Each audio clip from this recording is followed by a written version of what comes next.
problems. Am I good? Audio is okay. Okay, great. Welcome. It's great to see some new faces, some faces I don't know. So for those of you who may not know me, I'm Judy Alden. I'm currently president of the Hearing Loss Association of America DC chapter.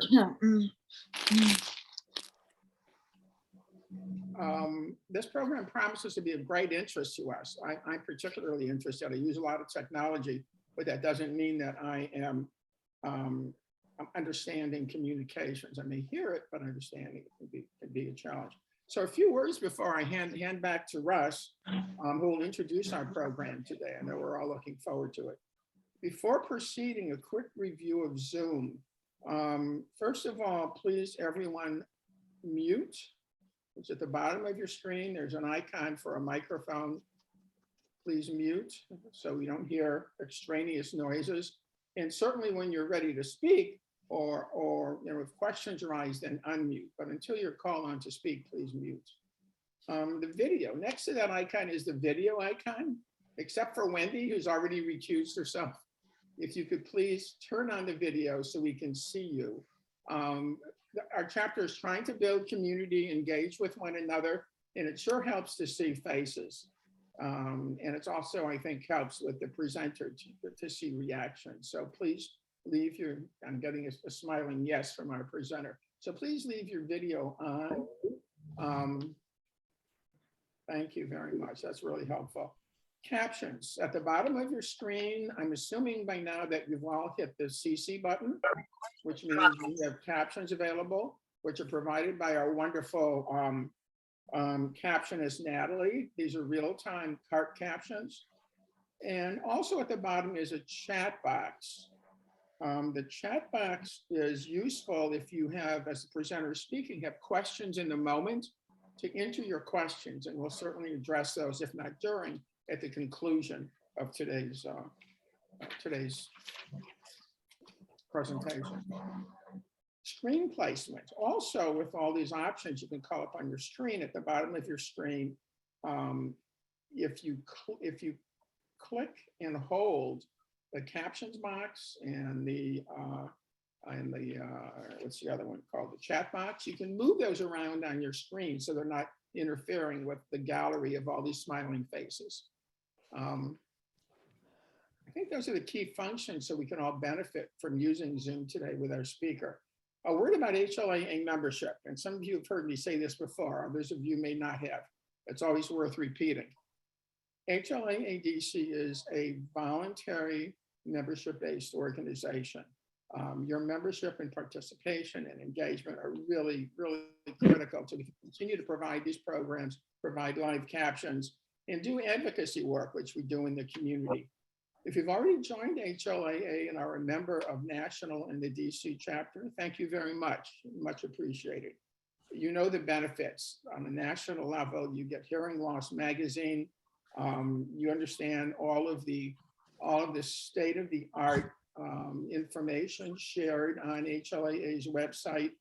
And one of the missions of HLAA is education. This summer, again, after a hiatus for the last couple of years because of COVID, the national conference will be in Tampa, Florida in June. And you can get more information about that at the website. I'll put the website actually in the chat box so you can access that.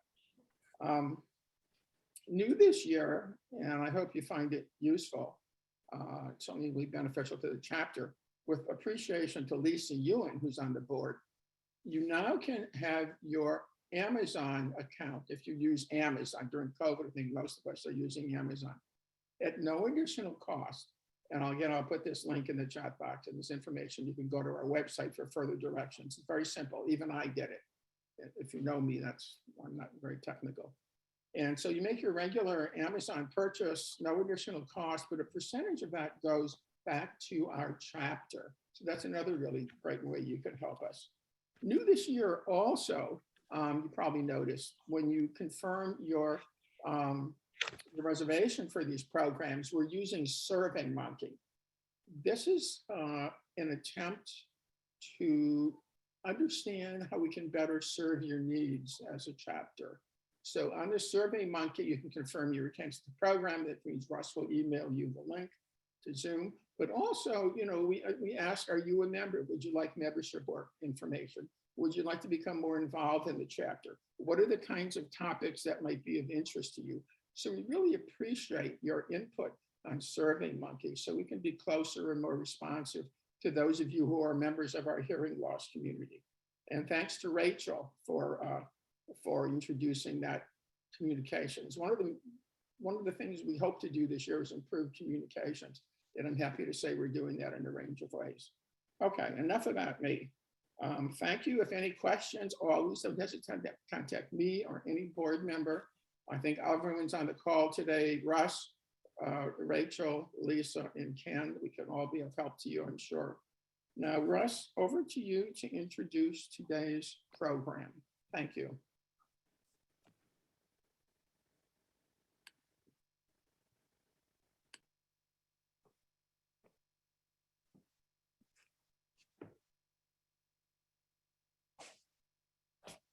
Okay, got it. I'm sorry. Thank you, Judy. One further note, our next program will be on the 6th of March. It's also a Sunday. And it really relates in particular to a program, it's a program on youth and noise-induced hearing loss. The two of those are, closely connected. As we all know, our kids and grandkids and their associates are turning up the music, quite beyond the levels that they shouldn't. Okay, on to today's program. Let me introduce our speaker, Dr. Beth Humphrey. Dr. Humphrey holds a Doctor of Audiology degree from the University of Tennessee and is an associate professor at that university's Health Sciences Center. Areas of specialty are cochlear implants and auditory processing disorder. She is an active member of HLAA's Knoxville chapter, where she lives. She also serves as the American Speech Language Hearing Association, ASHA for short, the Auditory Advisory Council, and the coordinating committee for ASHA's Special Interest Group and Auditory Rehabilitation. She is also the chair of the Tennessee Association of Audiologists and Speech Language Pathologists, the Foundation Board. And you didn't come to hear me speak, so I will turn this over. Dr. Humphreys, it's all yours. Well, thank you guys. Thank you, Russell, for inviting me. You obviously have a great chapter here. I'm a little envious. Knoxville is a bit smaller than probably the DC area.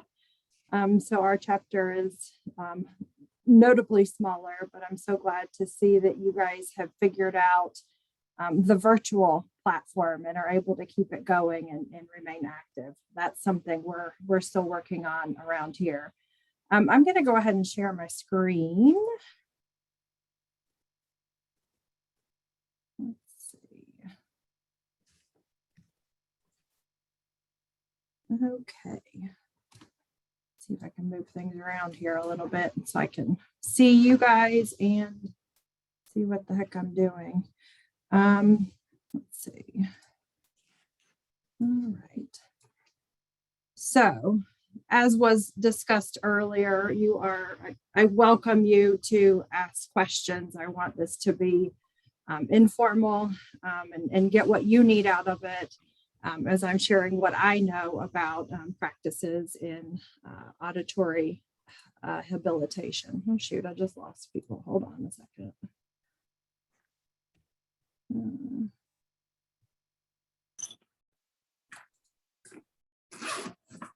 All right, guess we won't worry about that. Okay, so feel free to unmute yourself. Feel free to type in the chat. I'll try to keep an eye on it as we go. But again, I want you to feel comfortable asking questions. Again, I'm Beth Humphrey. I'm a clinical associate professor here at the University of Tennessee in Knoxville.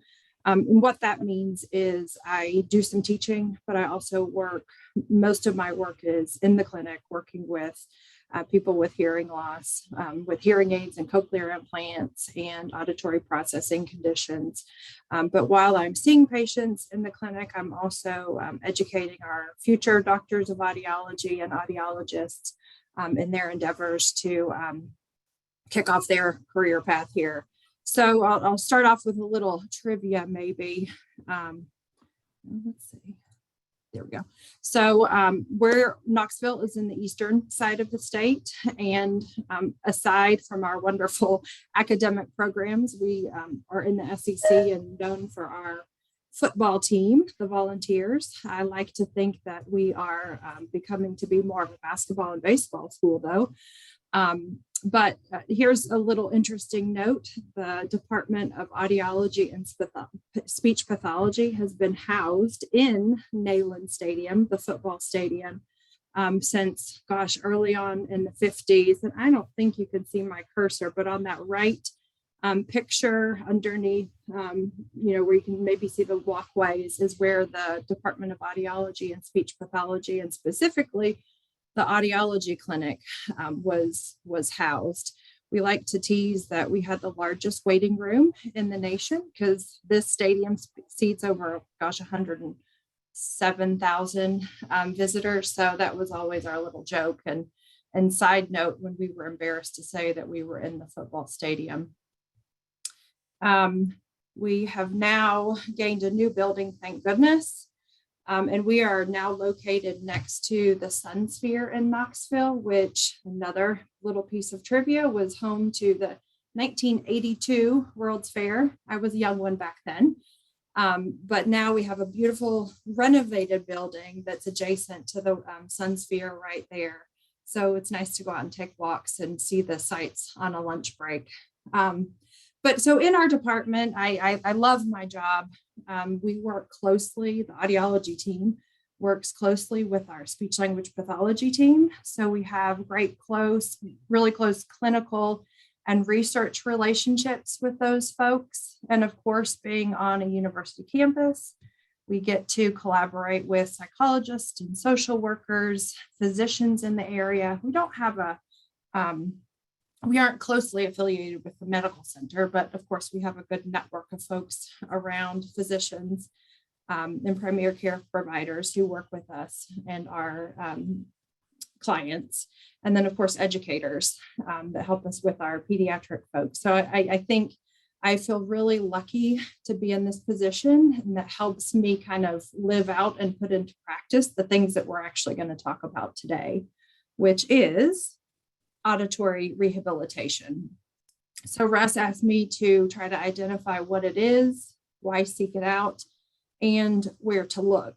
But also in the process, I'm probably bringing things to light, or maybe I'm preaching to the choir already about what comprehensive auditory rehabilitation is. And I have a feeling you guys are looking specifically for like one-on-one listening therapy type things, but I want to lay a foundation for things we're trying to impress upon our students and our young audiologists, and also educate folks like you about what to look for in providers and how to provide recommendations to your peers who are looking for help, or your children who are looking for what they're looking for help, and to advocate to have providers do what you need them to do for you. So I'm going to back it up just a little bit and hopefully answer all these questions by the end of our meeting. But I want to kind of give a little bit of a foundation for general practices these days. And to start off, I've just got a common hearing journey here. And that comes to us from like a medical model of support, rehab, treatment. So you have been there, maybe your friends have been there, my friends and family have been there. You start to notice that we have a hearing problem. Sometimes that's hard to come to terms with, as we're all aware. But finally, when we're ready to seek help, usually the first step is to go to your primary care physician. That's great. Maybe they walk you through some of these steps, but ultimately you're going to be sent on to someone like an audiologist, for example, who will most likely ask about medical history, onset of hearing loss, any symptoms you've been having. But usually it's kind of cut and dry, kind of medical questions. They'll throw you into the booth, which I understand is not everybody's favorite thing to do. I totally get that. I've lost your pictures. Hold on just a second. Oh boy, I do this on a regular basis and then something goes wrong and then I can't get back to, okay, I'm gonna wing it. I throw you into the hearing booth to do that dreaded hearing test where we mark those X's and O's on the piece of paper. And lo and behold, hearing loss is confirmed. Not always fun, of course, but usually the next step in this model, the traditional medical model, is to then let's throw some hearing aids at it. You have those X's and O's on the paperwork that suggests you have hearing loss, so let's throw some sensory devices on it. Well, what we're finding is this isn't the best model, and there are lots of holes in this model. And what we're learning from some data out there is of those who are candidates and could benefit from some sort of sensory amplification device, only 42% of those who are 65 years of age or older have a hearing aid, and 23% of those who are 35 to 64 actually get that hearing aid.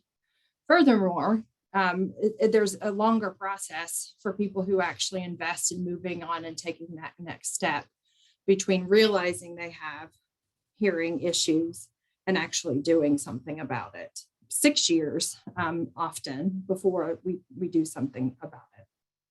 And I think that's too long. There might be a lot of wasted time there where we could be making some progress.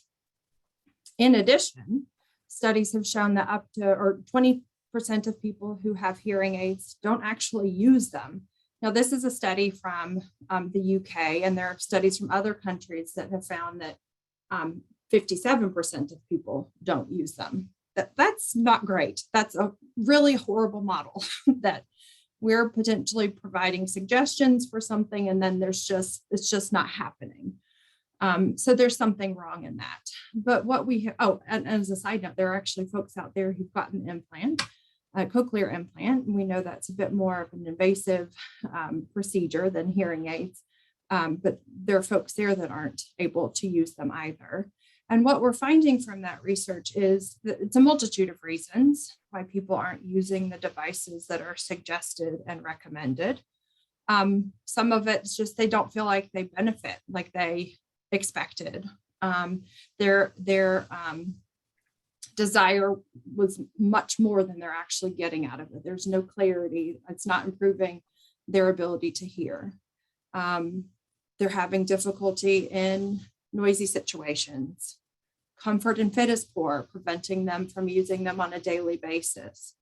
There are some folks that also reported that they just can't manipulate it. They can't put it in correctly. They can't take it out. They can't change the batteries, those types of things. And in my impression, those are all things that we can work through. Maybe not make perfect, but absolutely work through with the right model. And so that's what brings me to auditory rehabilitation. So one of the leaders in our field, Arthur Boothroyd, wrote up the definition of auditory rehabilitation as is posted here. The reduction of hearing loss induced deficits of function, activities, participation, and quality of life through a combination of treatment methodologies. And so this is what the model that we're trying to train our students to employ, what ASHA, our governing body in audiology and speech pathology, is trying to employ. And then again, what we're also recommending that you as advocates in the hearing care world go out and request and want and fight for. So a combination of treatment options to treat hearing loss. So we're looking at what's indicated here on this image: sensory devices, counseling, both informational, knowledge creating counseling, and also support in a personal adjustment, being able to manage and cope and work through some of the barriers that hearing loss and in the different avenues might create. Education and advocacy for communication strategies, how to adjust an environment or a conversational situation so that it can be effective. And then I think kind of the foundation of what maybe you guys are looking for some more answers in is actual auditory training. So one-on-one, group-based practice and listening therapy. So again, I'm suggesting that that's what the definition of auditory rehabilitation is: a combination of all of these parts and pieces to improve and overcome hearing loss.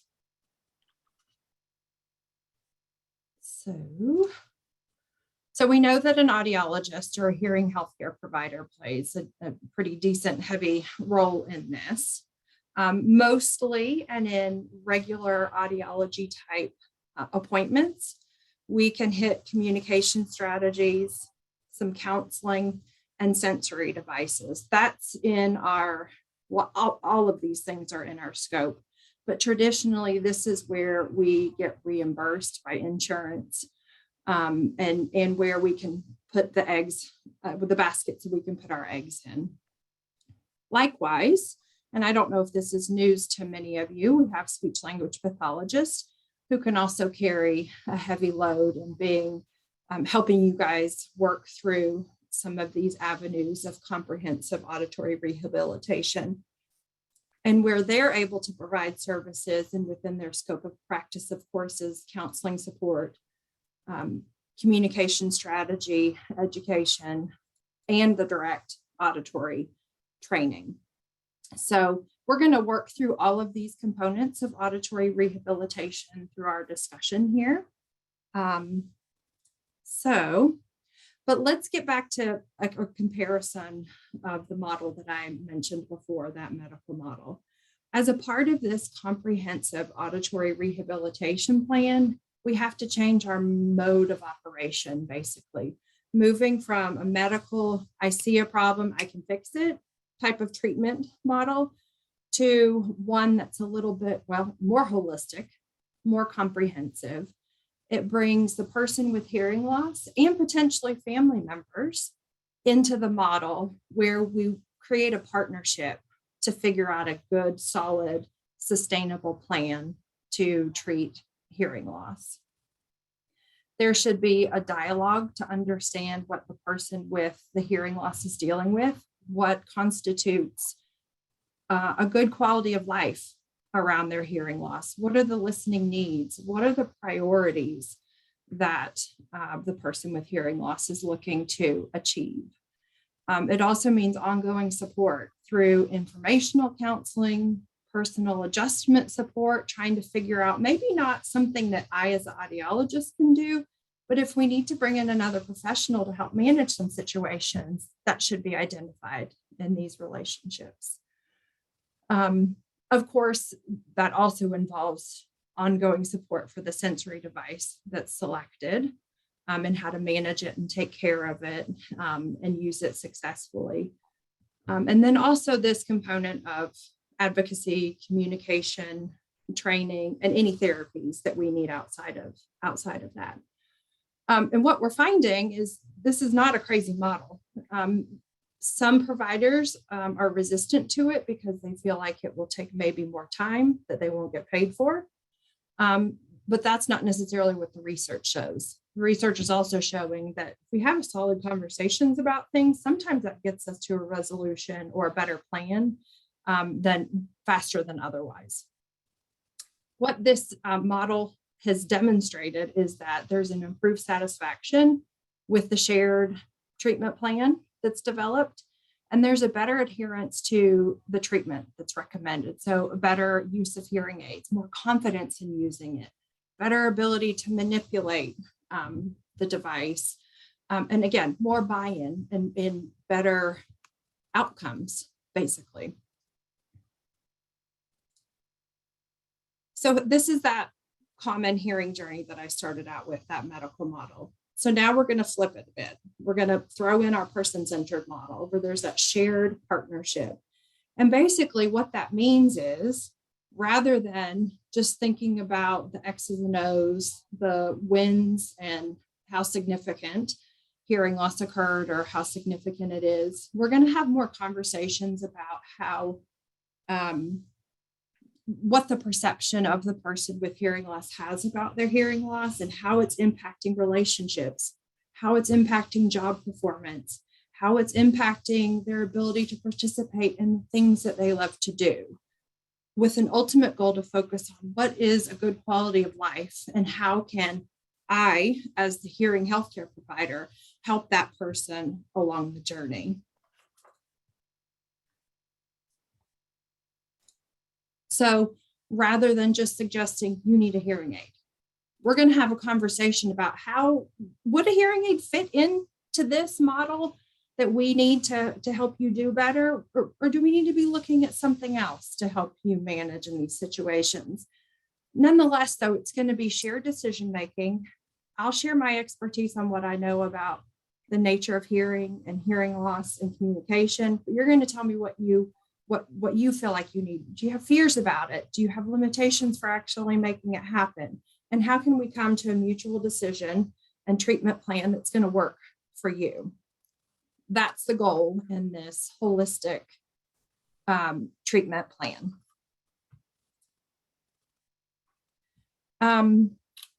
I guess I'll stop for a second. Does anybody have any questions about anything so far?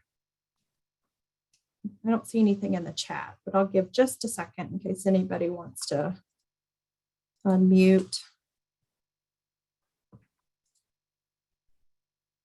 Okay. Gosh, I still can't see your faces. What is my deal here? Elizabeth? Yes. Yeah, this is Jane Hager. I live in Maryland, not in the DC chapter, but what a great bunch. I have a question about how you envision this. Do you, like you said, you see others being pulled in that may also be professionals? I guess, you know, it seems like that's always been the challenge of the audiologist not really having enough time to provide these needed services, and the insurance ability to cover these things that make such a difference. Can you elaborate on that a little bit? Thank you. Sure. Yeah. And I think we'll get to some of those parts of that discussion, or hit parts of that question here as we keep talking. I like to think there's a shift in how we're practicing. And I do think it also comes down to the training of the person you're working with. There are so many great programs out there. But I think there are some that have more support in the counseling aspect in training, and seeing auditory rehabilitation in a more holistic way than others. And yeah, sometimes honestly, it does come down to time is money. But what I'm also suggesting that you guys do is to kind of demand some of these things. You know, maybe at the end of the program, I'm going to give you a tool to consider for ways to, actually it's coming up sooner, ways to prepare for appointments. And sometimes it might be helpful if you maybe send a message to your provider and say, these are the things that I'm struggling with and I want to work on, to prepare your provider for having some answers and suggestions for things. As a side note too, we have advocates out there on the ground right now who are fighting for better insurance reimbursement for hearing healthcare services. Maybe you've seen it in the news. There's lots of things going on out there about over-the-counter devices, which I think ultimately is a really great thing to drive the cost of devices down. But it's also advocacy for better support for some of these things I'm mentioning. There's data out there to suggest that investing time in this is valuable to you as the person who's dealing with the hearing loss.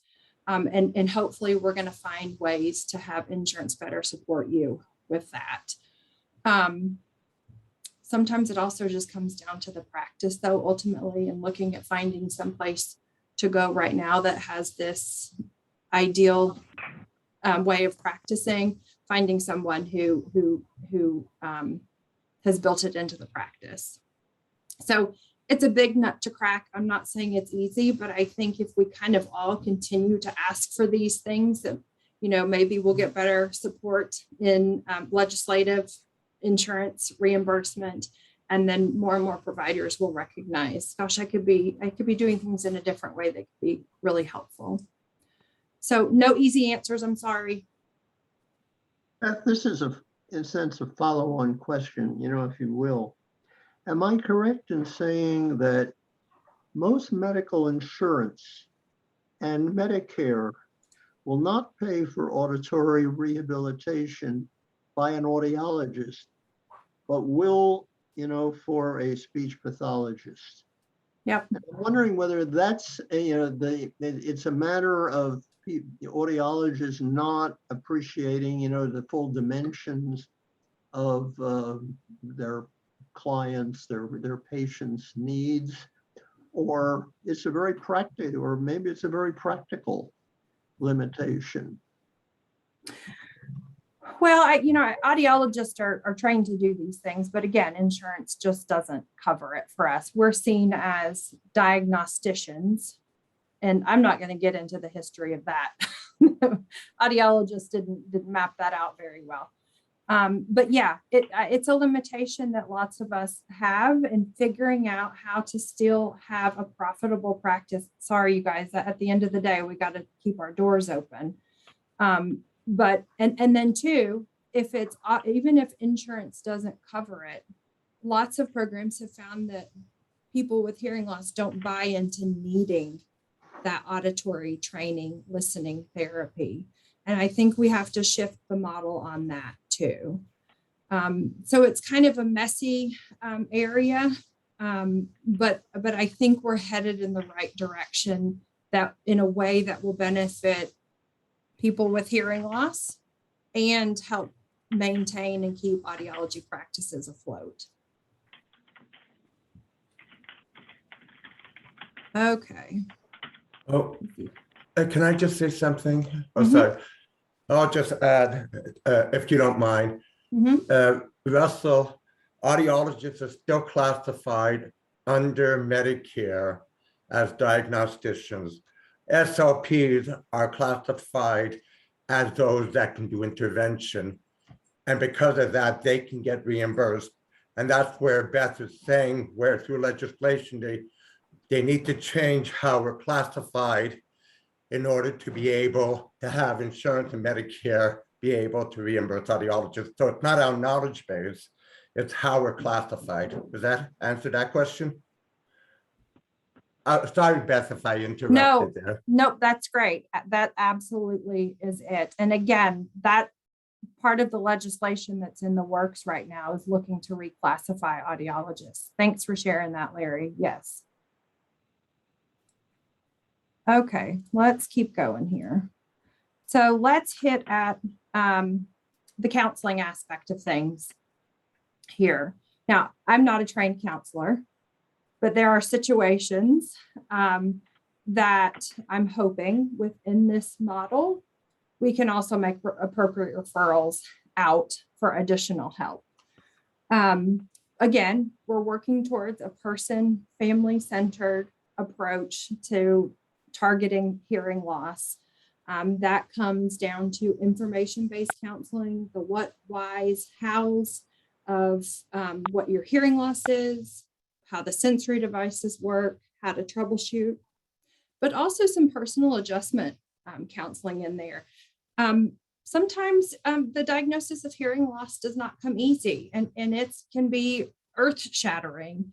And so walking through the process of that change to doing something about it and doing it successfully does not come really easily. So I hope and expect that we are training our young budding audiologists to identify the signs of maybe needing more help. because sometimes it's not just the hearing loss itself that's impacting communication, effective communication and relationships, but there might also be something else going on that serves as a barrier to moving forward. You guys are, I love that you're a part of the Hearing Loss Association. You're upping your knowledge in all aspects related to hearing loss. So I'm sure it does not come as a surprise to you that hearing loss has further reaching effects than just being able to hear and understand the person next to you. It's an emotional thing, often a social thing that can lead to depression and isolation, anxiety. All of these things are heavily linked to hearing loss, unfortunately. So having friends and family and your hearing care provider be able to recognize these signs, it might lead towards support in other areas that could lend itself to improved quality of life and improved communication. So depression specifically has a very high risk in older adults with hearing loss. And then I'm sure you guys have also heard about the risk factors related to dementia. Sometimes there are scary numbers out there. Folks are still intensively researching the actual data regarding treatment for hearing loss and how maybe it would lessen the occurrence and the risk of dementia, but that's also something to be aware of. So again, having a provider who can, along with you and the people you love who come to your appointments, be aware of those things and be ready to maybe refer out to other professionals, I think is a super important part of what we're all trying to do to improve hearing loss. And I think there's some great data out there. If you really want to dive into some of those things, I'm happy to share what I've got. But I'm sure you all know that the Hearing Loss Association has a great webpage of this information. And of note, they have a relationship with the AIDA Institute, which is an international organization that basically focuses on the things we're talking about today, a holistic view to improve hearing loss. So I encourage you to check out the AIDA Institute. And Hearing Loss Association has a link to some supplemental materials that I was mentioning before that can help even prepare you for appointments and how to advocate and give prior knowledge to the person you're working with about the things that you're looking for to discuss at your appointments. So I just took a screenshot of their website or this link on the HLAA website. So if you go to hearing help in that top left side and then down on the right, prepare for appointments, there's some good tools there to help guide your thinking as you prepare for appointments. So this would even be good, if you have a friend asking for your advice about their first visit to an audiologist, share this website with them, and it can get them thinking about things they want to share with the audiologist. Actually, I should note this. I'm not sure if she's on. I have a friend who is a social worker, and we've been working on some things related to hearing loss and mental health. And I'm just so grateful for her professional relationship as we kind of tried to target mental health a little bit better in the hearing healthcare world.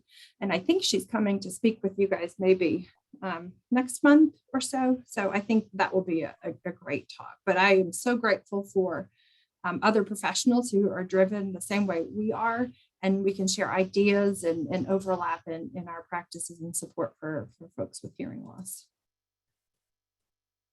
Okay, sensory devices. I don't think this probably comes as anything new to you guys, but obviously they're an important part of a comprehensive rehabilitative program. So when I say sensory device, I kind of mean all things that might provide someone more access to sound in spite of hearing loss. So of course, we're mainly talking about hearing aids and cochlear implants, but this might also mean, I don't know if you guys are familiar with pocket talkers. It's like an amplified box with a headset or personal amplifiers, over-the-counter devices, anything that gives someone more access to auditory information. Obviously, an important part of the process, but we also know it's not a fix it and forget it method or device, because ultimately, even if it's programmed and fit beautifully, objectively with other tools and devices, real ear measures, hope you guys know about that. That's a way that we can objectively make sure that the device we're providing you is giving you the volume that's needed based off of data and research to give you the most benefit that we can.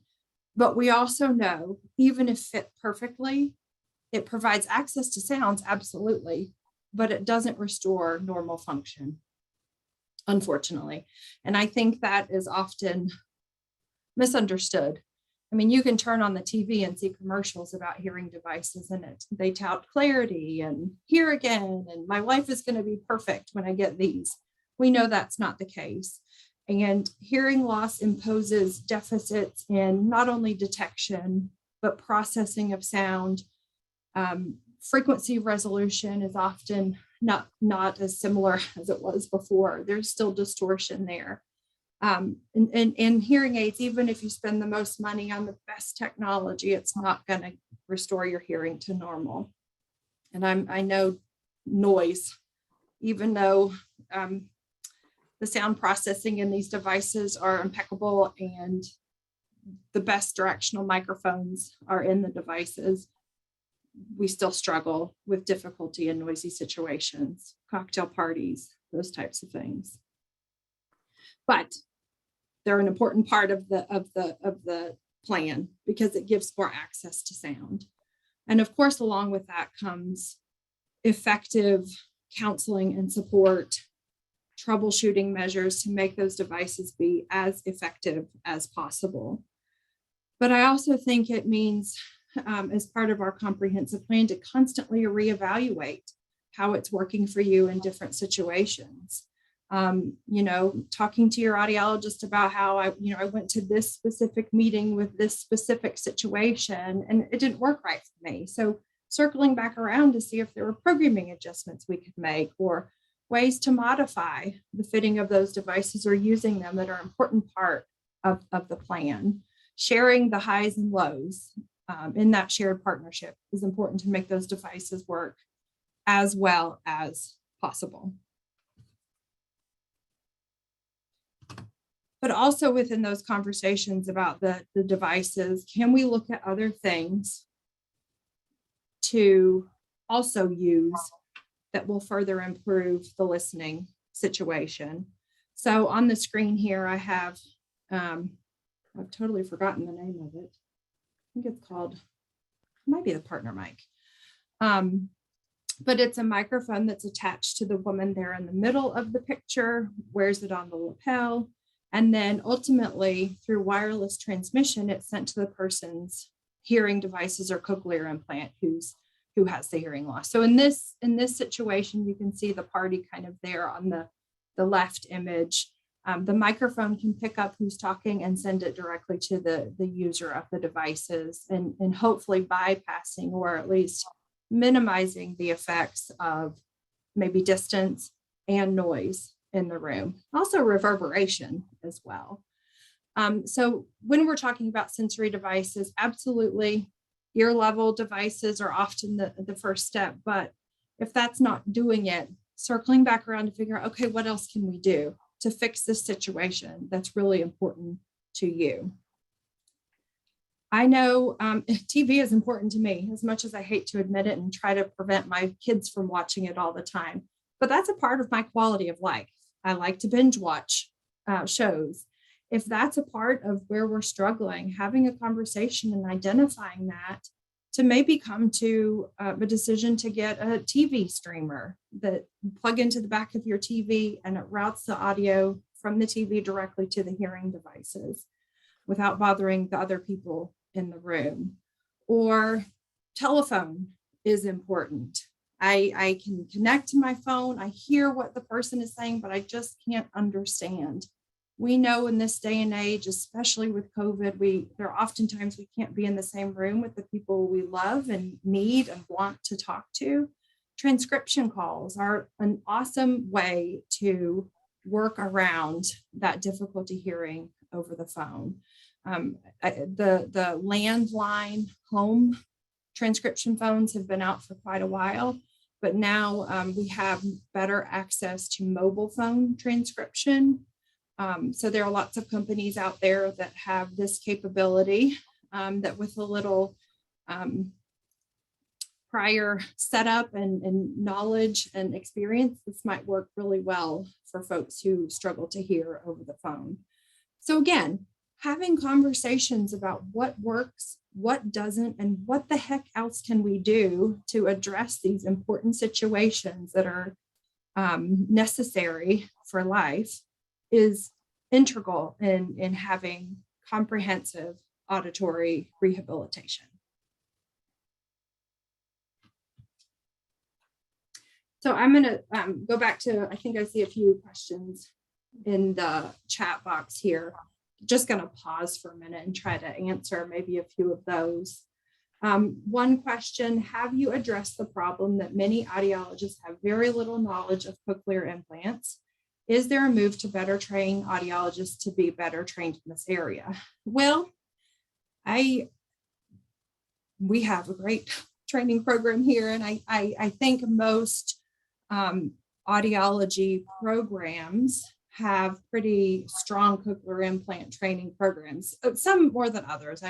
And I think sometimes it comes down to how much clinical practicum experience that program might have access to.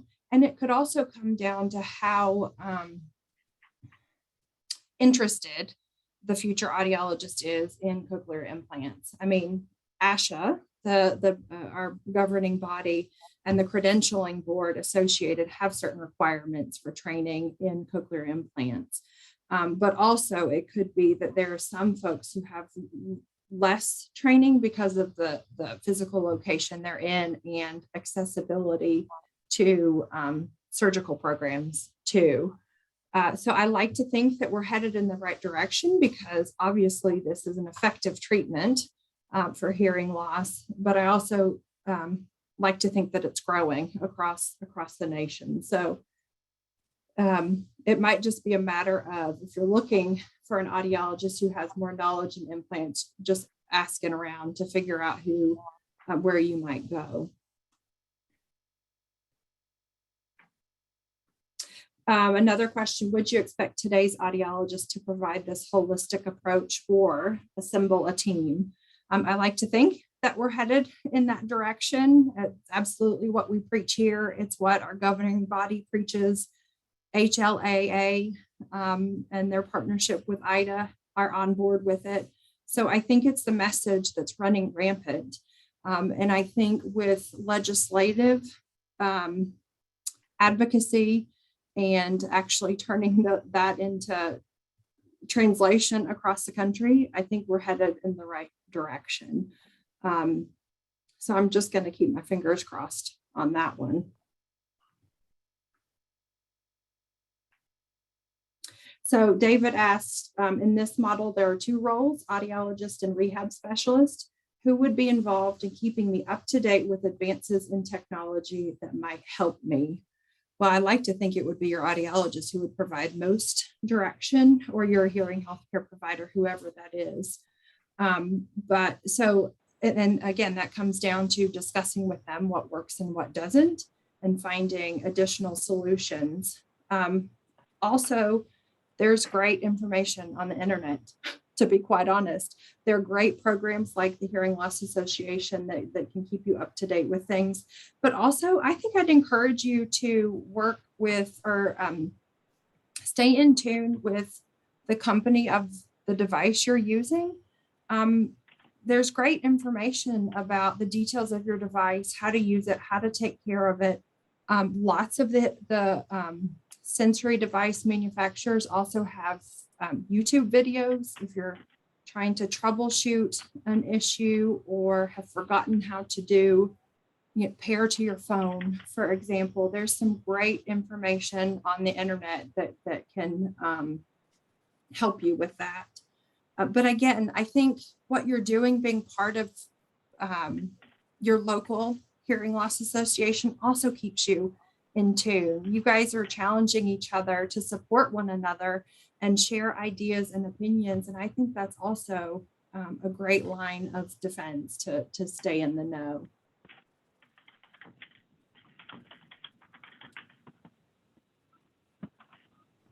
And when not using a device, are the remaining roles a speech and language professor? I'm not sure I understand your question, Wendy. Would you like to unmute and clarify?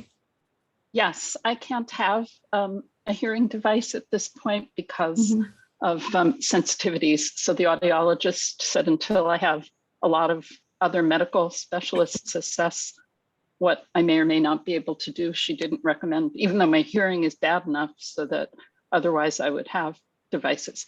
So of course, then I still have some of the other issues that we all have when we don't hear well. And so I just haven't dealt with anybody about those. And so at this point, given that I'm learning that audiologists can only do diagnostics right now, does that mean that a speech and language professional could help with more of the counseling and adjustment issues? Well, I'm sorry to hear that you're struggling. So absolutely, I think a speech language pathologist can help with some of the training avenues that I'm going to talk about here in a few minutes. But I might argue that, and maybe you've already done this with your audiologist, looked into other ways to target specific listening issues with devices outside of what needs to go in your ears. It would mean getting creative and really probably hashing out the specific situations that are a burden to you. But I think I might challenge your audiologist, if they haven't already, to brainstorm with you other ways to target listening in the areas that are important to you. I would say since I've been on Zoom and been at home because of COVID, it's been so much better because I can just use headphones. That's been wonderful. But when I'm out in the world, it's a real challenge. I mean, in some ways, I'm grateful to be in my apartment so much right now. Right. So. And I think COVID has brought some interesting challenges and also wonderful ways to tap in and fine tune our ability to use technology. Without getting into the details of your life, I'm only speculating, but I'm wondering if there are other devices that might be helpful in other situations. So I'm happy to chat with you offline sometime to better understand and see if maybe I can throw something out. Maybe we can chat later. Yeah, sure. Thanks for unmuting. Okay. Hey, David Bush has a hand up. Oh, I'm sorry, I missed it. If you'd like to go ahead and unmute.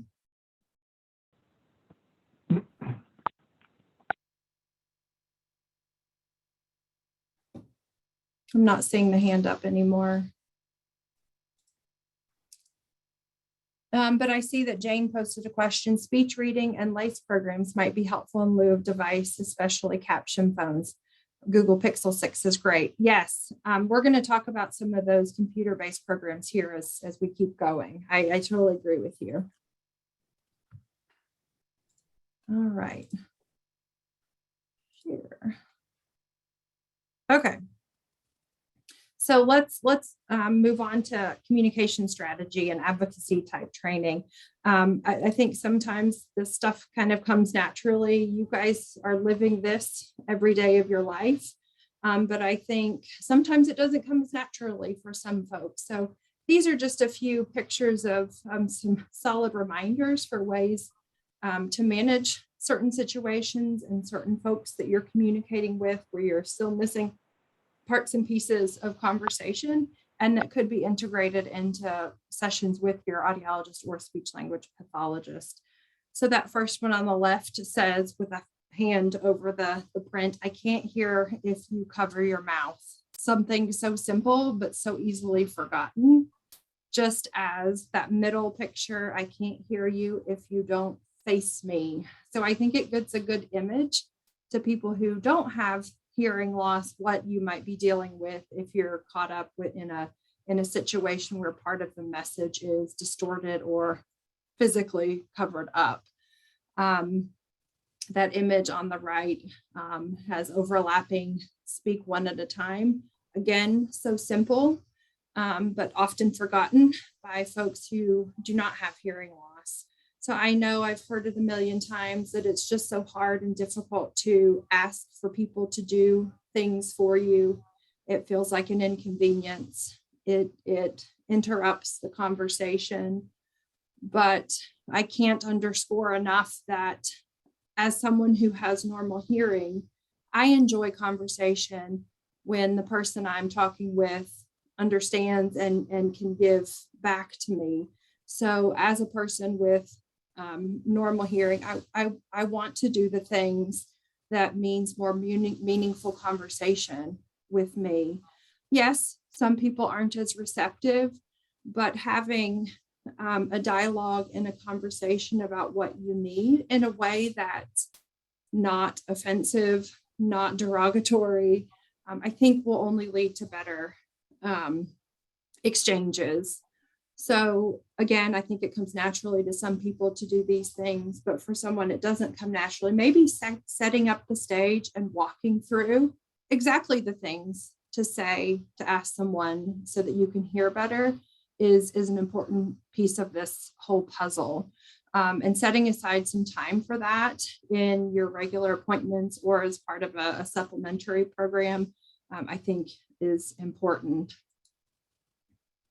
Additionally, going into the details of what constitutes a healthy listening environment. I've already mentioned these three things in particular, but having conversations and learning what works and what doesn't for you as the listener, and being aware and ready to, or prepared for exchanges at certain events with these things in mind are healthy and can hopefully lead to better conversations. This is just a cheeky list of things that we have implemented into some of our informational packets here at our office and into some programs that we engage in with folks. So some folks, I think, have even taken this list and like posted it in their house. Some reminders of things to do to improve conversational settings and improve conversations. So things for the communication partner to think about and remember when they're communicating with someone who has hearing loss. Let's see. Oh, no, I'm back. Okay. Oops. Some of these things are also what we discuss in regards to advocacy and setting up the stage for effective communication. We all know that effective listening is not a passive activity. It requires attention. It requires energy, well, of course, audibility. Hopefully we're getting that for those of us who are able to wear sensory devices. Desire, it includes some higher level cognitive type working features in cognition. So auditory closure, if we're missing parts of the conversation because of our hearing loss, the brain's ability to fill in those gaps, working memory. There's a lot going on in actively listening and in successful communication, and the brain has to function at a pretty quick pace. So that's exhausting and absolutely requires an active process. Lip reading, bringing in those other senses to help supplement your understanding. Sometimes the ability to localize, which for folks who have hearing loss and use hearing aids or cochlear implants, that skill is reduced and not easily returned, and certainly not fixed. So being mindful and aware of all the things that can affect your ability to understand and communicate effectively is important. And I think as part of an effective communication strategy, knowing when to say, hey, I know you want to have an important conversation right now, but I'm super tired. Can we do it later? I think that is a totally fair way to advocate for yourself too. A little self-reflection and knowing what's going to work and how much you're able to give is an important part of that process. So I think knowledge is power, and keeping some of these things in mind when you're trying to have an effective dialogue is an important part of the learning process, and certainly a part of that comprehensive program.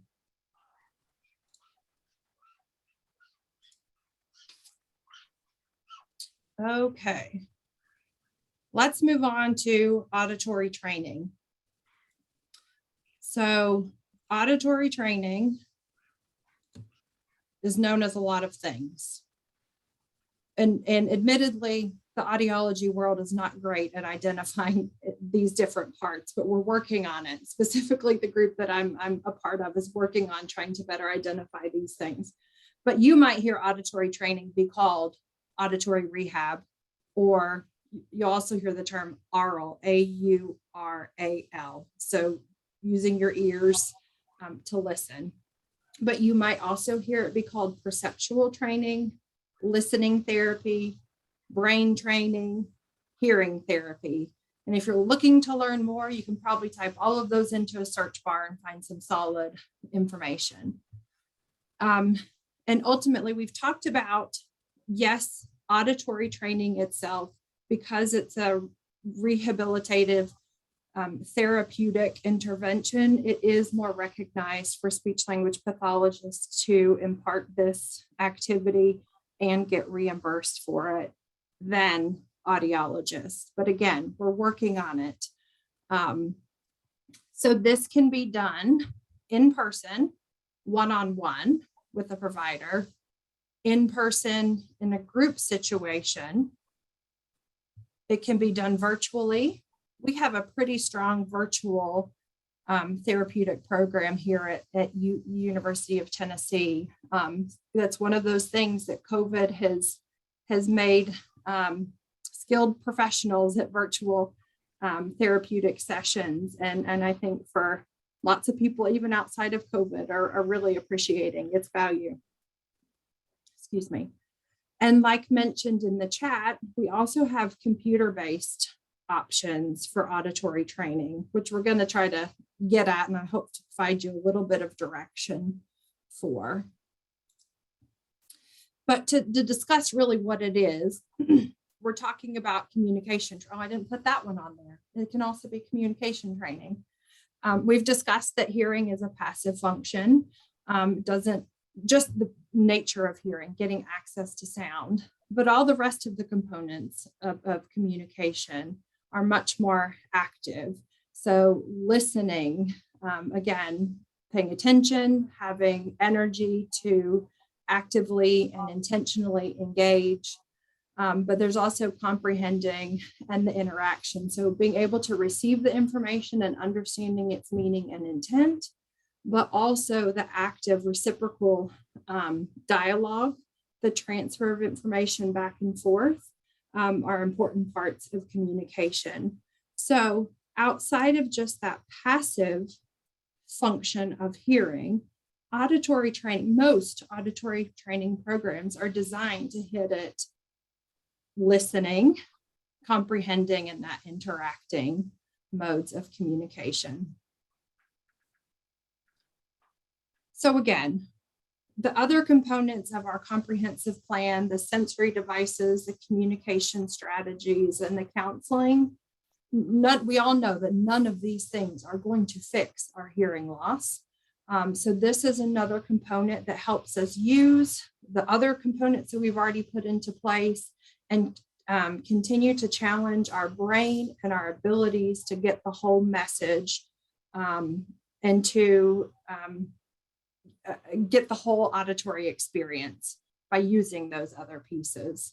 So we're going to target our brain's ability to get whatever information it can from the sensory devices and our residual hearing. It's going to help us make use of what we know about language and how words are formed and sentences are formed, and dialogue is formed to help fill in the missing pieces of the message. And then two, it's going to help train us in more difficult listening situations too. So there's often components of listening in noise, listening with maybe people who talk quickly. Lots of programs embed difficult listening situations and training practice in these programs. These next few slides are a little bit dry, but tells you a little bit more about the fact that there's fundamental knowledge about speech acoustics and language and syntax that go into creation of these programs. And depending upon your skill set, your ability to hear and discriminate, there might be a different methodology employed, especially if you're working one-on-one with a professional. So, with our kiddos who were born with hearing loss, for example, we need to start at the ground floor, sound awareness. What is sound? How to discriminate different sounds from one another and identify different sounds. Whereas maybe our adults with hearing loss whose hearing progressed or hearing loss progressed over time, we have that knowledge of what sounds are, what they're supposed to sound like, and how they sound now. But we have that foundational language that we might be able to employ a different training methodology where it's more of a top-down approach rather than those small, minute pieces of sound discrimination and trying to muddle through the acoustic information. But ultimately, we want these sessions to be fairly intense. I think there's some data out there. Oh yeah, I got that on the screen. That suggested that maybe in the 5th hour, we see the most progress in maybe a one-on-one program. But the program should be relatively intense and tailored to the user, the person who's engaging in it and their skill set. But it should also be adaptive and challenging over time, where as you start to build your skill set, it progressively gets a bit harder, but also so it's tailored to your individual needs. So I think even if you are working with a speech language pathologist, for example, who hasn't been through your testing and the fitting of sensory devices and the discussion about accessories, that professional you're working with knows the situations you're struggling with that impact your quality of life. And those situations can be supplemented into this program as well. So there's feedback, there's dialogue, and we're constantly changing based off of your needs. So again, we've already kind of hit at this a little bit in our discussions. I think that there's lack of these services, of course, because, well, we've talked about the speech language pathologist versus the audiologist. There's a difference in who can provide those services and how easily accessible they are and how easy they are to find. But again, I think at the heart of it, I think there's this unrealistic expectation in the world about what amplification and sensory devices are capable of doing. And those devices, while important, are really expensive. And folks are like, I've already spent a lot of money on my devices. What I can't do something else. So there's a discrepancy, there's a gap there in what we really think is necessary and then what's actually accessible to everyone. Again, we're working on trying to fill that gap, but I think having the conversation, us having the conversation to the folks who walk in our door, and you guys advocating for your peers and friends and loved ones, I hopefully will help fill that gap as well. So we'll just keep at it here. But there is a bit more easily accessible route. So rather than the one-on-one session with a speech language pathologist, there are computer-based programs out there that are a fair compromise. Absolutely, it's nice to do from your home on your comfy couch. They're interesting, they're engaging, and they've improved a lot over the years. But they too can also be adaptive to your skill set. You engage in a few activities that challenge certain levels of listening, and based off of your performance, it'll make the next tasks more difficult. Or if you're not doing so great, it'll scale it back and make it easier until you build your skill set a bit more. The nice thing too is that some of them are monitored by your hearing healthcare provider. So it can be integrated into your conversations when you have regular in-office visits. You can talk about your performance in those computer-based programs and again, have shared dialogue about what's next or what needs to change. So there's a way to make it part of the plan, even though you're doing it at home.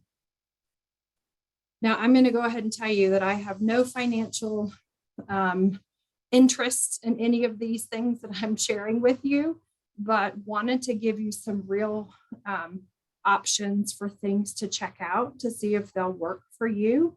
So these next few slides contain computer-based programs that you can get involved in if you want. There is a fee for, I think, both of these next two, or the first two. I'm just going to shoot from the hip and say like $100, but you can do your own research on that. So this first one is called Amplify. It was formerly known as Clear, and I intentionally had odd capitalization there because that's how it was, that's their design. This program was designed by an audiologist. She was a researcher anyway. And it hasn't been around as long as the next one, LACE, that was mentioned in the chat, but I think it shows a lot of promise. So listed there is just kind of a screenshot of what the program can help you with. And it's pretty broad. Speech discrimination, it challenges your perceptual effort, theoretically increases your listening confidence, and enhances hearing wellness. Now, so there are going to be activities that actually challenge your listening abilities, where you have to listen to a stimuli and then decide what you hear. But there are also components of infusing communication strategies and ways to manage different listening situations as well. And then the other thing I think is great about this is there's a support community too, where you can engage with others to share ideas and opinions and thoughts.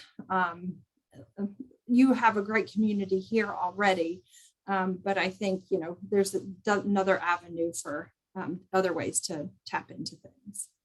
Again, this one can be monitored by your hearing healthcare provider. So LACE, listening and communication enhancement, has been around for quite a while.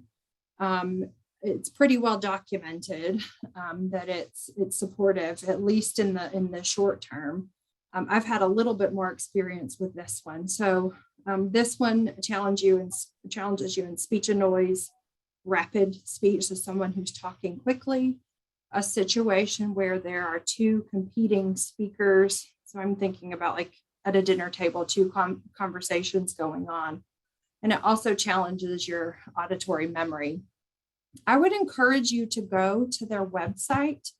They have a great video on, it just discusses the concept of auditory training in a fun artistic video. But I think watching that always hits home to me every time I watch it. It just puts the bow on this whole conversation of training the brain to listen in spite of hearing loss. So also, like the Amplify, LACE integrates and infuses communication tips and strategies to manage difficult listening situations. The website is noted here, and then I've just got a few notes on the other details of the program. So it's Neurotone who created the program with researchers and experts in the field of audiology. So this one in particular has 20 half-hour sessions. Reading, you have to have at least an 8th grade reading level. But other than that, it's pretty user-friendly. Again, this one also has remote access from your hearing healthcare provider.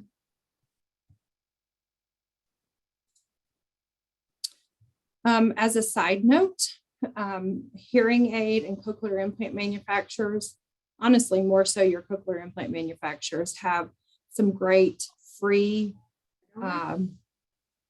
options to engage in listening therapy. I think I've got Advanced Bionics pulled up here. Let me see if I can stop sharing.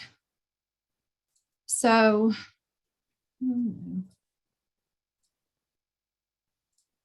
share. Yeah, okay. So Advanced Bionics in particular has a great program called the Listening Room. This is free for anyone. Even if you don't have an Advanced Bionics device or a cochlear implant at all, there are, you can get on here and create your own profile and engage in some of these listening activities. It's free, but again, you do have to kind of put in your information to engage. This one can also be tracked by your audiologist. Cochlear has one as well. It's not really an interactive programming platform, but there's some great tools to use for, well, I've highlighted school-age children here. But, oh, I'm not, am I sharing my screen?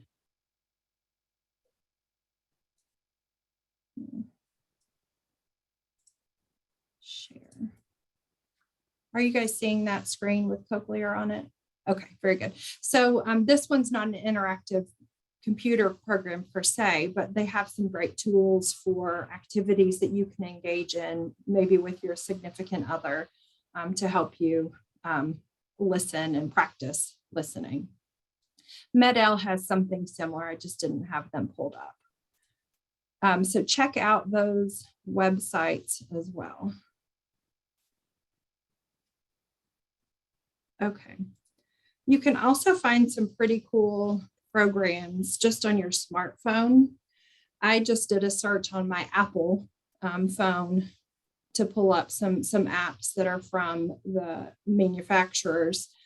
So there are a couple there. There's one there on the top left that's specifically to train listening to music and hoping to find a little bit more appreciation for music. And then, yeah, there's one Advanced Bionics, Word Success, Cochlear's Copilot. And then I just wanted to remind people that podcasts themselves are great listening therapy.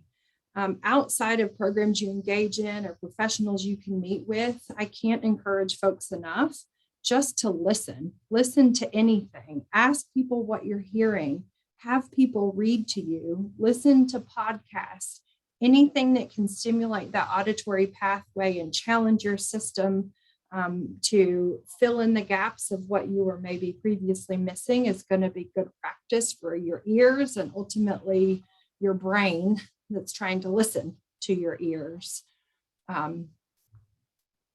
So yeah, I just a little note from the clinic, new users of, I'm going to use an example of hearing aids, have been a challenge for some folks who maybe aren't as aren't going out of the house as much.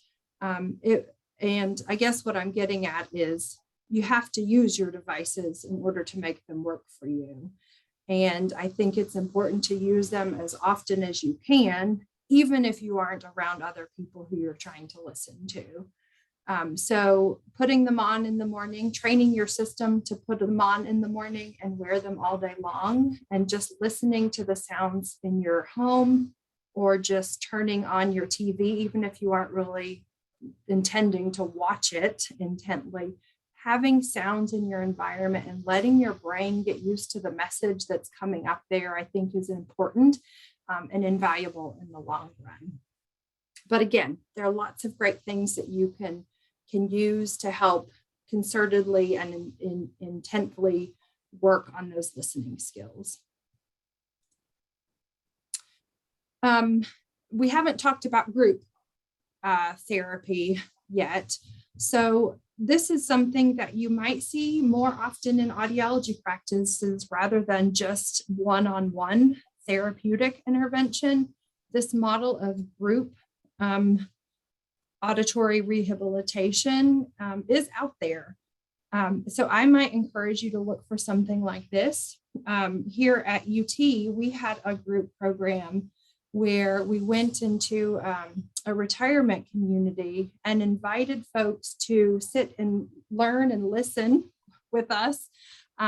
We had programs that were designed around just the basics of what hearing and hearing loss is, the details, the benefits and limitations of hearing aids and listening devices. We talked about communication strategies, and we allowed folks to kind of get together in the same room to share their experiences. And I think that was a pretty powerful time for folks to learn more and get comfortable and gain some techniques to empower them to take control of their hearing. And so there are programs like this, I think mainly in university programs, but it might be a way to get your foot in the door towards more support for your hearing loss. We also added parts of, infused some auditory training activities. We would pull folks out, like in this picture here, to work through some specific listening therapy tasks. And then our program also had the unique advantage of being really close to their apartments. So we were able to go into their apartments and kind of assess the listening situation and determine, you know, it might be good to put a carpet down because your room is a little bit reverberant and echoey. And we challenged folks to, you know, create noises that are traditional when they're trying to have conversations, and specifically highlight how to manage that situation to improve conversations in their home. So that was a pretty special thing. But ultimately, this type of situation, the group therapy, is much more cost efficient for you as a participant, and then also more cost efficient probably for the practice who's employing it. So that might be something that you look for in your area too. But I also understand that's tough to find.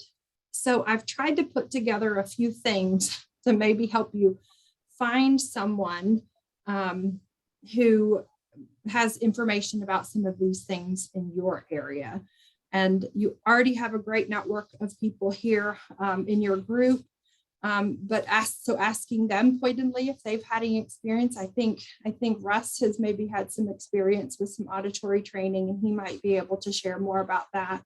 But asking your peers, where did you go that you liked? Did they have these things that I'm looking for? It also might be worth your effort. I didn't get to dive into this more, but I know the programs listed on the screen have curriculum content in the area of auditory rehabilitation. I think all of these have speech pathology programs too, but it might be worth reaching out to these programs in your area to see, do they have a program that you're looking for, or could they refer you to a local provider who has these things that you're looking for? I did check out the HLAA website. It was really difficult to find providers across the board, to be honest. but you could also check out the American Speech Language Hearing Association Professional Finder. You can go through the filters to specify what you're looking for. And some of the key words might be auditory rehabilitation or oral rehabilitation, and find providers who specialize in those areas. And again, they might be tough to find, but they are out there. So hopefully that will work for you. And I think this is my last slide, but I read an article recently that I thought was really great, and it's written down here on the link, but I've also got it pulled up. So let me share that with you. Here we are. So I'm sure you guys have seen Ms. Hannon writing articles and spreading them across the hearing HLAA websites and social media pages, but I just thought she wrote a really nice article that kind of embodies what we're talking about here and this comprehensive holistic approach to rehabilitation. And while it's maybe targeted at the audiologist and making sure we're doing the right things, I thought it was also good food for thought for you guys, the folks who are looking for comprehensive support, to things to think about and be mindful of and seek out when you're looking for a provider or helping your loved ones find a provider. So this is on that IDA Institute page, but I've got the link there. So I'm happy to share that with you guys after our meeting if you're interested. So I think I've bored you enough. I think I'm done with I'm done with my slides too. So I'm going to throw it back to you guys with any questions you might have about anything that we've discussed.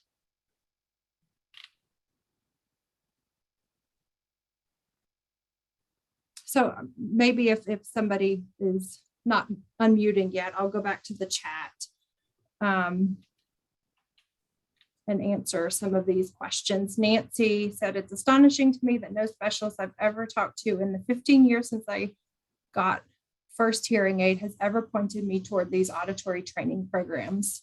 No professional, no one at all. Well, I'm really sorry to hear that. And I'm wondering if it's just, I don't know where you are, but I wonder if it's just a access to care type thing. But I'm sad to hear you say that. And again, I really hope that times are changing and that more and more professionals are embodying this holistic approach to things. Kenneth, I see your hand up. Yes. Thank you. This is a wonderful presentation. Very much appreciate your time and all the information you're sharing.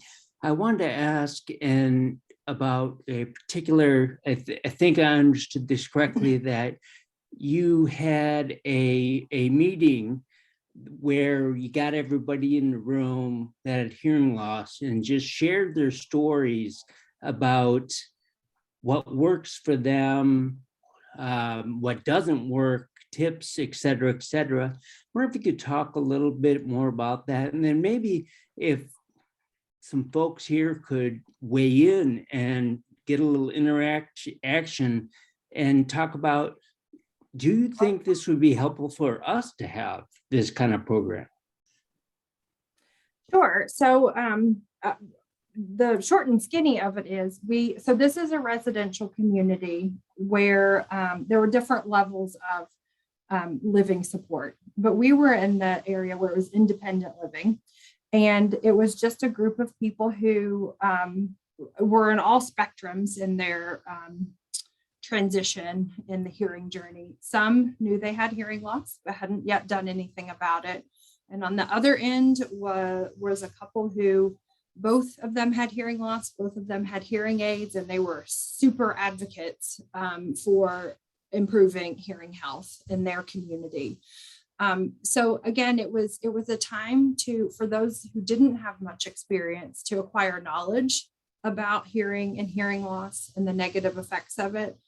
And Yes, and then for others to learn more, even though they had more knowledge. So I think in regards to sharing stories, those who had no experience with hearing aids, for example, learned a lot from those who did have experience. And they were all in the same community and could talk about the same situations that were a problem for them, i.e. the cafeteria.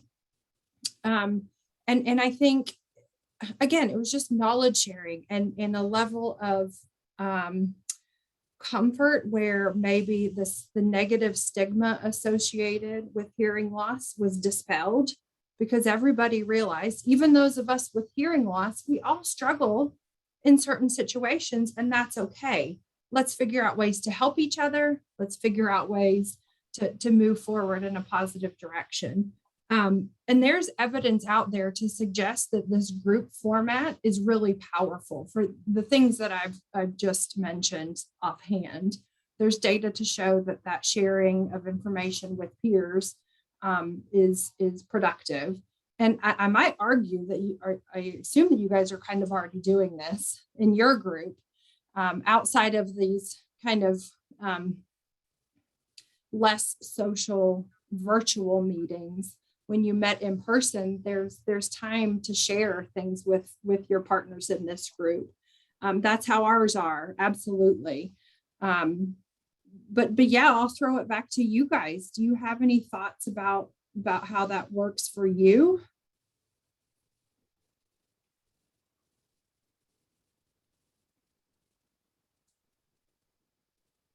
I will say that this program ended in the middle of COVID. So someone else asked if we were able to continue those group sessions virtually, and we did. It was a bit of a challenge because some of our participants were not as skilled with the Zoom platform as you guys obviously are. So luckily we had some wonderful Doctor of Audiology students who are super at training folks on technology, hop on the phone with folks and teach them how to download the Zoom app and how to get on the program. And so I like to think and hope that at the beginning of COVID, that was another tool that they had in their tool bag to engage with the people they love that they couldn't be in the same room with anymore. I mean, Zoom kept me connected to people too. So I like to think that program helped those folks in more ways than one. But absolutely, I think you guys are embodying what group sessions are all about here in this program. Hi, in my experience with hearing loss, I have found that there's nothing even remotely like the kind of resource you're discussing available from the small individual audiologist practice. And it seems that that there has to be a drive or trend toward the large facility that offers a wealth of skills all in one location so that you can easily move from one to the other. Because frankly, as an individual, being referred from one person to another person to another person is just too overwhelming. It just doesn't work. I mean, what are your thoughts on that? I would agree with you. Absolutely. Absolutely. I think that I had a hard time finding things to share with you and ways to find these things. But again, I know there are some great practices out there, lots of great practices. But again, I think it comes to time and money on both sides. And that's why I provided you with those names of the universities, because sometimes they have more resources at their disposal to get like-minded professionals together and provide services or direction for local providers. So again, I think I'd encourage you to reach out to those university programs to see if they themselves have those services or can direct you to another practice that might. Your phone call might also stimulate, ideas at the university level to get something like this going. So I agree. I hate that that's your experience. I don't like it, but again, I hope things are changing and they'll be more accessible over time. Ms. Hager, your hand is up. Yeah, hi, thank you. Hi. Yeah, just a comment, Noreen. I did hear a presentation from Amplify, which is one of the resources that you had mentioned. And my understanding is, and Larry can chime in on this, but their approach was working through larger audiology practices, and their services would come hand in hand with your hearing device. So you get the hearing aid, you get all of those supports, which are, the brain challenging games, the support to be using your device correctly, the oral rehab strategies, and even the counseling. But you couldn't access that just as an individual. So it's good to know about those other resources. Thank you for that. The other thing I just am curious about, I have been dealing with hearing loss since I was 5. And when I was in school and started wearing hearing aids at that age, I received this kind of training. And it seems like that went away and was no longer available in the schools. And the answer became slap on the hearing aid, see you later. But I so agree with, most everybody else on this call that when we're in an audiologist's office, it's never mentioned the audiology, the oral rehab support that we all would so benefit from. So thank you for your presentation. Yeah, I hate that that's the message you're given. And maybe I've just been lucky in my community that we've always had access to this. And I hate that it's not more prevalent. But again, it's got to be in your area somewhere because your universities seem to be talking about it. So, Russell, were you going to say something? Yeah, I was going to make one further suggestion. I mean, I hear what people are saying, about the availability of some training for kids and for cochlear implant recipients in particular. And my experience was similar. I never really got any auditory training at all until I got a CI. And at that time, I found it was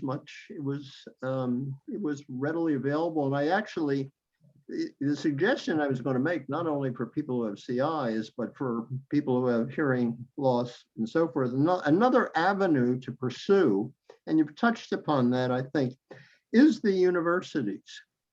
I found that getting myself involved in research programs, obviously some of them are more helpful than others. I mean, when I got my CI, for example, I found a program at Gallaudet where they were training on a one-on-one basis. And I found that the auditory training that I received in conjunction with participating in that research was wonderful. I can compare that to some of the online programs I've tried, some of which are pretty good, but they also require an awful lot of discipline, self-discipline. They are long, they are fairly tedious. The other thing, and I've also got myself involved in some research programs at George Washington University, as I said, also at Gallaudet, and at the University of Maryland in particular, some of which have turned out to be very, very useful. I mean, from a personal perspective, I hope they were useful from the research perspective that was the reason for doing them. But from a personal perspective, I really got a lot out of some of them, learned an awful lot and you have to look for these. But they're people, who are looking for research subjects. Be looking for people to participate, and something that I found that can be very, very useful from auditory training perspective. Thanks for sharing that. We appreciate it. As someone who's looking for research subjects often, thank you. Kenneth, you have your hands up. Oh, Yes, yes. I just wanted to comment and actually ask about something that's a little bit detailed regarding, well, many times you mentioned time and money during the presentation, and that's the reality of a lot of practices. But then you also recommend universities, larger institutions, possibly hospitals. In my personal experience, I've had audiology services through a large hospital, and I know their audiologists are paid. They're not paid commission; it's wage, or basically, it's a flat salary, and so they weren't under pressure at all with time, and they were just spent more time with me to find the right solution. Where I didn't feel that way so much with small audiology services, because if they sell you hearing aids, that's how they make money. And are you seeing that business model applied, I guess, more to universities where it's a flat, they're not paid for selling hearing aids, or even universities and hospitals, they have that business model also?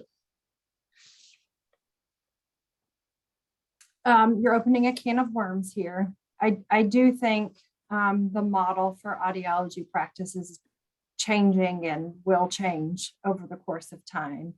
And admittedly, I think the profession of audiology has been too tied to dispensing hearing aids and sensory devices, like it or not.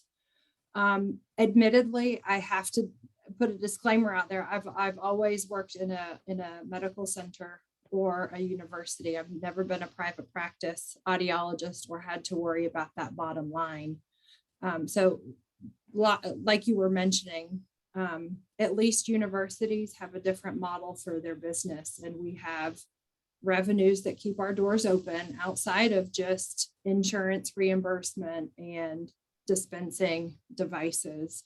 And we're also charged with educating our students in that model. So we absolutely have more time than is available in the real world in private practices whose model is centered around time is money. So that might absolutely play into your decision about where to go. But I do think this is probably no consolation to you guys, because you're the ones in the trenches right now. But my perspective is, and I think the perspective across audiology is changing to this model of comprehensive care. And I think things are in the pipeline to be able to have that play out to you guys who are in the trenches and who need more comprehensive services. So I guess to answer your question, the models are very different, and there are limitations and benefits to both. But I really like to think things are changing and things will be easier for you guys to get the services you want down the road. And it's just a follow-up question. Do you think the choices that we make to where we go get services now could possibly quicken that transition? Yeah, that was going to be my follow-up. When you started talking, I think you advocating for the things that you want out of your providers will hopefully change some methodologies. Advocacy is key. You're the consumer, you're the customer. Ask for what you want and what you need, and hopefully they'll take the time to find the answers for you.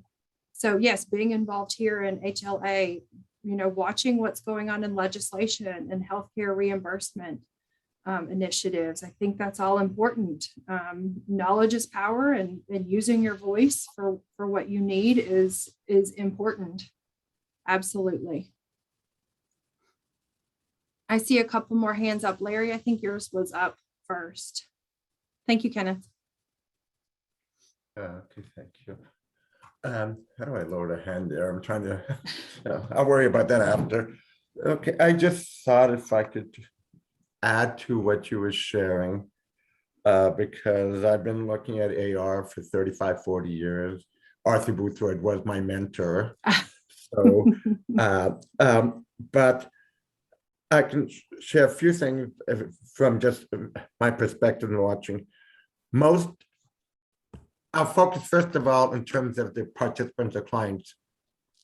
In HLAA, most individuals have severe profound hearing loss, but most individuals who have a hearing loss tend to have mild or moderate hearing loss, and most of them want to get their hearing aid, and then that's it. They want to, that's why HLAA doesn't get a lot of those members, because these individuals just like want to disappear back into the woodwork.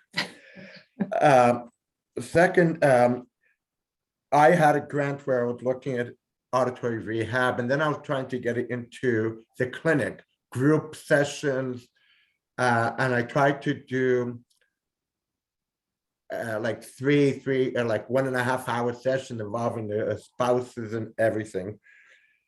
And we tried to, and I can't tell by the number of participants who wanted to engage in this, the people with hearing loss, were not that many.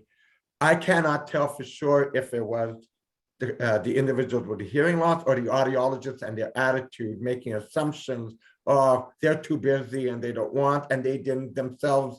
Like if you have that feeling you project onto others, oh, that's going to take too much time. I cannot tell which way it went. And so over time, we came up with a model where we would have 1 2-hour session, but that is only a certain amount. It's very difficult for audiologists in any model to do one-on-one work, but the group sessions, which Beth alluded to, are very helpful when it comes to strategy, information sharing, discussing the use of various equipment. So that comes in, but again, that's helpful for a certain segment of the population, and the audiologists have to project. One of the things I've always believed also is this is, yes, I invest time, but then you get happier consumers, less hearing aid return, better word of mouth. So you actually make more revenue in the long run by investing time. So that's something. The last thing is universities are starting to, and I don't know, it sounds like not University of Tennessee yet, but university hearing speech clinics are now under pressure also to raise enough revenue to cover the cost of the program. And at least a number are. Not every clinic is very different, but this forces, where you have to make choices. And if you, one wants to engage, we're doing training, but training of students takes away less ability to generate revenue. And then the universities are feeling tighter there. So even universities are having a difficult situation. But when you look at private practices, where their model and their revenue streams are tied into purely serving clients, that becomes more difficult for them. That's why many of them, if they're keeping on top of the field, we recommend computer training for, because the individuals, even though it may, like Russell said, they may be more intensive, etc., at least the opportunity to do it from your home and your time frame, and the audiologist can at least advise or look at the information, but not be engaged in training. So in summary, it's very complex. But the most important thing, as Beth said, if you can advocate and get legislation to where rehab and training and audiologists are allowed to do that, then you'll see more individuals start to engage in that. And many audiologists want to do that, but the survival of the practice comes often first. So, but just keep on advocating, because it really is an important topic and area. Thanks so much, Larry. I see Wendy has her hand up. Thank you. I have two questions, and this may be for both you and Larry. One is, it sounds like it may change, but I'm wondering whether the types of students who were attracted to audiology were attracted given what the field has been, rather than what this field may be becoming in terms of counseling, so that the audiologists who are out there, regardless, I mean, I'm sure reimbursement would help a lot, but that may not be where their skill set and interest has been. I mean, I'm not practicing anymore, but I was a psychologist, and I was a lawyer too. And the sum of what I used in myself was very similar, but the decision rules were different, because you're counseling people either way. But the skills it would take to be a good audiologist, the way the field has been, are very different than what it takes to be a psychologist. I mean, I'm not interested in the technology. I'm not interested in, I mean, I do have statistical background, but that wasn't what I chose to gravitate toward. And it seems that what audiology has traditionally been is different than what you're describing going forward. So I don't know whether programs are looking or will look for a different kind of student if they have this different kind of model. But I guess that's one. I have one other question, but that first. Sure. Well, I'll try to hit that one.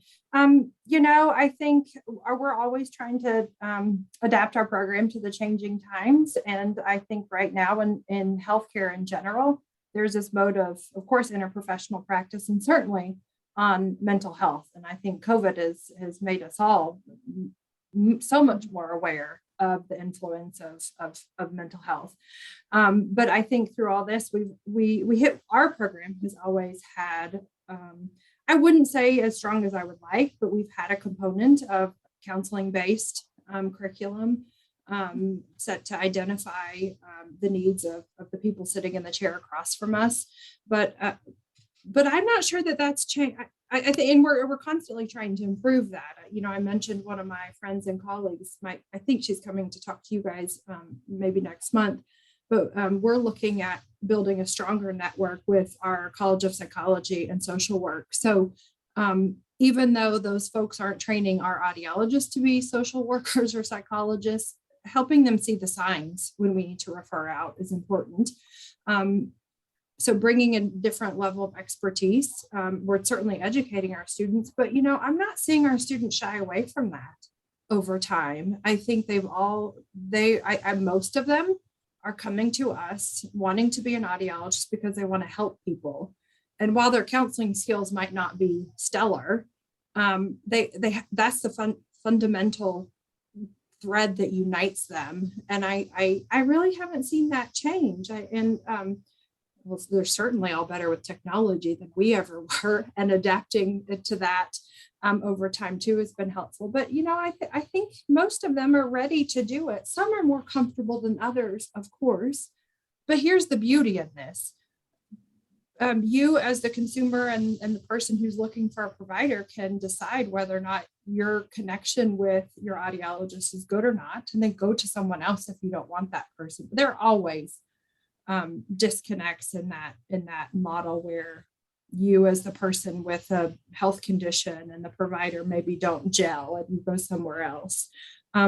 Likewise, there might be providers that are too touchy-feely, and you know what, I just want something more cut and dry. So I like to think that we're training audiologists who lots of people will find a solid relationship with in whatever direction or whatever they want out of that provider.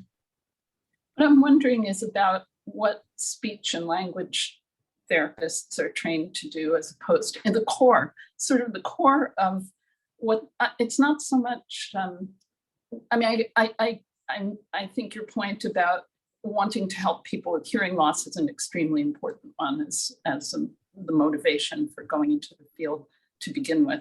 But then the core of what people think they're going to be doing, I'm wondering whether a speech and hearing therapist, which I've never been to, or speech and language, whether they expect to be doing something very different when they go to school than what somebody who goes to audiology is expecting to do. And whether that kind of thing is hard. I don't think that's something that's easy for a client to suss out in one, in a consultation. So I'm wondering whether it's almost like if you have a Venn diagram and you have, speech and hearing therapists, audiologists, psychologists, social workers, there's of course overlap among them. But if you were choosing to get auditory rehabilitation, whose core traditionally has that been? I mean, it's like the fields will be changing and it will get better with audiologists, but right now, who's more likely to be doing that? Yeah, I don't have a solid answer for you on that, but I like your Venn diagram concept. And again, I like to think that most programs across the country, there's more interprofessional collaboration. When we see there's this need for more holistic and counseling support, I might not be the expert in it, but I'm bringing in my colleagues from other areas to give that aspect and that piece of education to the audiologist to be more attuned to it, but also again, know when to refer to someone else who's more capable of handling that. So I feel like I like to think there's more blending of professionals to better support the person sitting in the chair across from us. I will add that our speech language pathologists, they have, our students have the opportunity to engage in a specialty auditory rehabilitation tract. So those students are going to take more courses in the audiology realm, as well as some counseling based courses that will help make them a better speech language pathologist to help people with hearing loss. So yeah, there's opportunity for specialties. I think as part of my function as referee, I need to provide a 2-minute warning. A great program, but maybe we could do one further. I don't know if there are more questions. I haven't checked the chat box, but maybe there were comments about maybe sharing my notes, and I'm happy to do that. Russell, should I give them to you? Right. Okay, that would be terrific. I was about to ask that. We will provide a transcript of the give and take. If you can provide the PowerPoint, that would be wonderful. And I hope we'll be able to provide, a recording, as well, with the captions. It will take a couple of days. I did want, however, just to add my thanks for what I thought was a wonderful program. Thank you so much, Beth. And as usual, thank you, Natalie. The captions were as usual, high quality. Everything was, I think great. And there are still a couple hands up, but if we can make this fairly quick, I think we could probably do it. Ken and Wendy, I see hands up. Yeah, I just wanted to say something really quick. This has been a great presentation, and this is, I guess, to say thank you to not only you, but everybody else on the program here that is involved with trying to crack this very hard nut of providing help to the hearing loss community. I think Larry mentioned that an overwhelming majority of the hearing loss community is denying their hearing loss, wants to, just, sink into the woodwork and disappear. that's tough. That's difficult. It's more just technology. So please don't give up on us. And thank you very much. Well, don't give up on us either. We're trying. We're trying. I'm sorry that some of these questions were so difficult to answer, but we are trying. We do have people on the ground trying to make it easier for you guys. I did put my email in the chat, so you guys are welcome to email me with any questions, and I'll send the notes. Judy, did you have any concluding remarks? No, just thank you all very much. And I agree. It was an absolutely wonderful presentation.